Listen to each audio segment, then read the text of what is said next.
Paula aamua kutoa siri nzito iliyokuwa nyuma ya pazia, kitu ambacho watu wengi hatukuweza kujua juu ya Rayvanny wa WCB, ya kwamba Rayvanny bwana ni mgonjwa wa akili, kitu ambacho kinamletea matatizo pale tu ugonjwa huo unapokuwa unamzidi, basi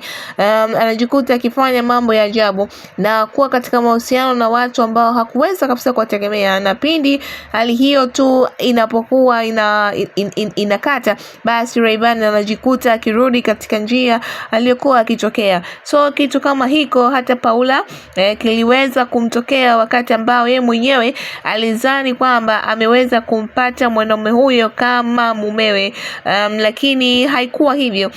mpaka pindi alivyokuja kujua, na walimuomba iwe siri, mtu yeyote asiweze kujua, lakini baada ya mambo mengi ambayo Faima au Rayvanny alikuwa akiyatenda mbele yake, bwana Paula aliweza kuchukizwa na kuamua kuiweka siri hii wazi.